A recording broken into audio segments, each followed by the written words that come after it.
Assalamualaikum warahmatullahi wabarakatuh. Yang saya hormati Bapak Arif Prayoga Kasmo, STMM PhD, selaku dosen pengampu manajemen strategis dan juga teman-teman semua yang saya banggakan.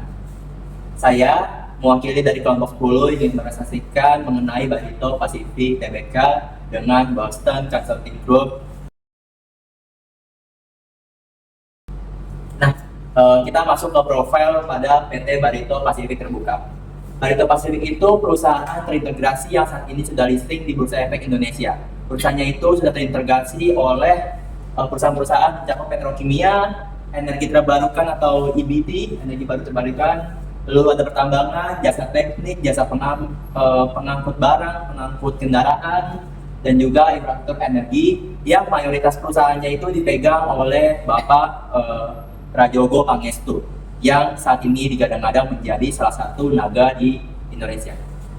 Nah, entitas anak yang dimiliki Prajogo Pangestu itu salah satunya ada Chandra Asri yang sudah listing, lalu ada Barito Renewable atau brand juga sudah listing, Petro, terus juga Cuan dan juga Chandra Asri.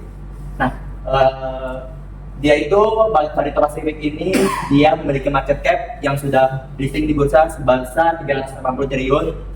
Lalu dia mempunyai 5 sektor berbeda-beda di tiap entitas anaknya dan juga revenue itu sekarang dikonsolidasi sekitar 4,5 billion dolar. Oke, selanjutnya ada kerangka matriksnya dari BCG dan yang paling favorit itu adalah STAR. Dia ini unit bisnisnya itu pertumbuhannya tinggi dan juga peluang pasarnya juga besar. Selanjutnya diikuti oleh Smart, dia pertumbuhannya tinggi namun pangsa pasarnya rendah. Selanjutnya ada Cash Cow, pangsa pasarnya tinggi namun pertumbuhannya rendah, dan yang paling terbawah adalah DOG, yaitu low growth dan low share atau pertumbuhannya rendah dan juga pangsa pasarnya rendah. Oke, nama saya Cindy Septiano dari kelompok 10. Sekarang saya akan menjelaskan pemetaan posisi BCG Matrix untuk entitas anak yaitu Barito Pacific.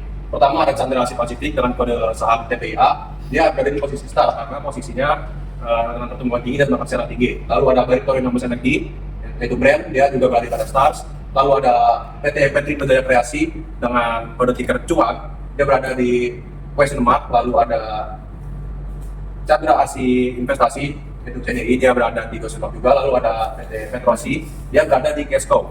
Untuk selanjutnya penjelasannya, nah pertama PT Chandra Asri Pacific, yaitu TPH, dia berada di star karena pertama pertumbuhan pasar tinggi. Itu industri petrokimia Asia Tenggara tumbuh 6-8% per tahun. Lalu didorong permintaan polimer dari sektor manufaktur, konstruksi, dan kemasan. Lalu ada pangsa pasar yang dominan. TPA hampir menguasai sebagai satu-satunya pabrik petrokimia terintegrasi di Indonesia dan terbesar. Lalu ada strateginya yaitu paling utama adalah invest and grow, karena terus berinvestasi untuk mempertahankan keunggulan kompetitif. Lalu ada ekspansi yaitu akselerasi proyek untuk mengadakan konstruksi yang lebih besar tentunya. Lalu ada integrasi vertikal, itu memperkuat latihan nilai dari hulu ke hilir untuk memperkuat integrasi dari TPA ini. Nah, justifikasinya itu ada pertama revenue TPA pada full year 2023 itu ada di sekitar 2,8 miliar US dollar dengan EBITDA margin 12-15%. Lalu ada proyek CAP2 akan menambah kapasitas plus 1 juta ton, mempertegas posisinya di BCG pada posisi start. Lalu di next ada PT Barito Renewable Energy, ini bergerak pada bidang panas bumi dan energi terbarukan. Posisinya berada di start karena pertumbuhan pasar tinggi di sektor energi terbarukan seperti panas bumi di Indonesia itu tumbuh sekitar 15% per tahun dengan EBT-nya 23% di 2025 dan net zero emission yaitu target pemerintah di 2060. Terus pasar tinggi brand adalah produsen panas bumi terbesar kedua di Indonesia dengan kurang lebih ada 1.100 megawatt kapasitas produksinya, dia anak usahanya. Lalu strateginya ada di invest and grow dengan agresif investment untuk memperkuat posisinya sebagai market leader di bidang panas bumi. Dan justifikasinya yaitu karena valuasi pasar brand pada LTM-nya berada di sekitar 1.000 triliun pasca IPO-nya. Lalu kontrak jangka panjang dengan PLN memberikan dia pendapatan stabil untuk jangka panjang. Saya akan membahas question mark pada PT Putrindo Jaya Kreasi Teknikal. Jadi yang pertama ada identifikasi posisi. Cuan berada di quadrant question mark karena poin pertama pertumbuhan pasar tinggi atau short term, demand batubara, meteorologi, coking coal masih progresif untuk industri baja Asia. Namun menghadapi tekanan transaksi energi jangka menengah. Poin kedua, pangsa pasar relatif rendah.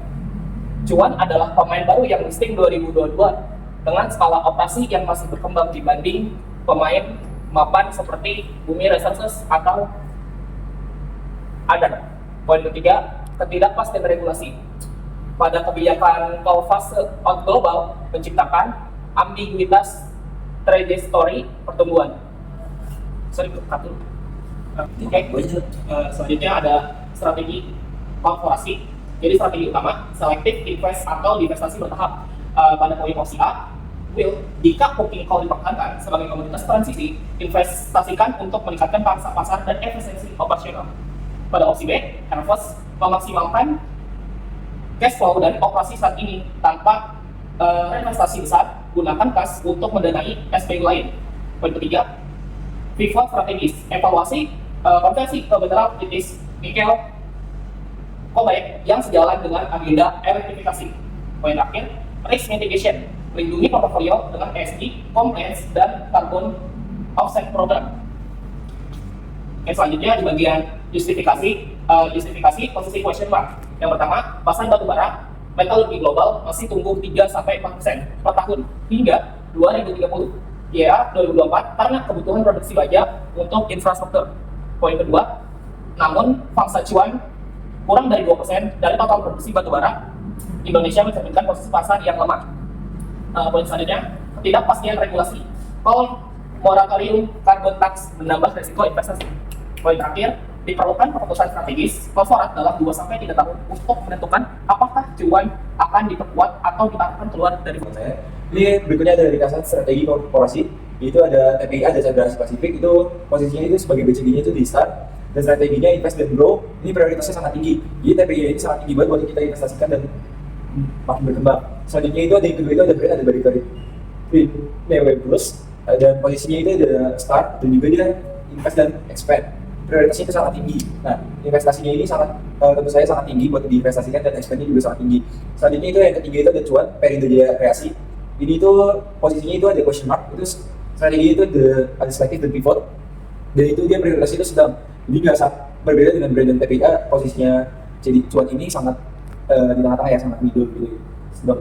Dan selanjutnya ada Petrosi atau PTRO, dia itu masuknya di cash cow, dia itu di harvest dan optimize, itu juga prioritasnya itu juga sedang, sama aja kayak jadi sama cuan.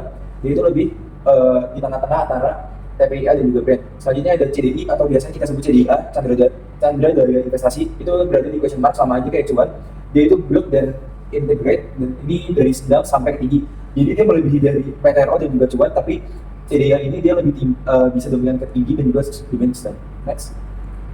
Selanjutnya ada justifikasi komprehensif dan rekomendasi strategis. Nah, ini ada logika alokasi modal. Dalam kerangka BCG, aliran dana internal korporasi harus mengikuti prinsip cash flow atau PTRO menghasilkan cash dialirkan ke stars atau dialirkan ke TPIA dan juga brand untuk memperkuat dominasi pasar. Hasilnya pertumbuhan star mendanai selektif question mark cuan dan juga CDIA yang memiliki potensi transaksi.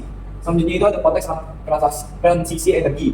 Portofolio BRPT secara organik bergerak menuju dekarbonisasi, brand atau EBT dan TPIA petrokimia ranah lingkungan via CAP2 menjadi angkor pertumbuhan jangka panjang. Sementara aset berbasis fosil cuan perlu dievaluasi secara periodik terhadap komoditi cycle dan regulasi lingkungan. Yang ketiga itu ada keseimbangan risiko portofolio. Itu diversifikasi 5 entitas menciptakan natural hedge volatilitas siklus komoditas cuan dan juga PTRO diimbangi oleh stabilitas kontrak IBT atau brand dan demand struktural petrokimia itu dari TPIA. Ini merupakan portofolio yang sehat secara korporat meski memerlukan rebalansi aktif. Nah, selanjutnya ini strategi yang terakhir itu ada horizon waktu strategi. Jangka pendek 0-2 tahun, akselerasi CAP 2 dan pengembangan geothermal. Jangka panjang menengah 2-5 tahun itu reposisinya pada cuan atau exit maturasi CDIA. Terus yang selanjutnya itu menjadi start jangka panjang 5 tahun lebih, 5 tahun sampai seterusnya lah, bisa sampai 10 tahun atau lebih. Itu ada pada TPIA dan juga brand yang bertransisi ke cash. Yang terakhir itu ada COM yang kuat membiayai gelombang inovasi berikutnya. Next. Mungkin cukup sekian presentasi dari kelompok kami. Kurang lebihnya mohon maaf apabila ada kesalahan kata. Wassalamualaikum warahmatullahi wabarakatuh.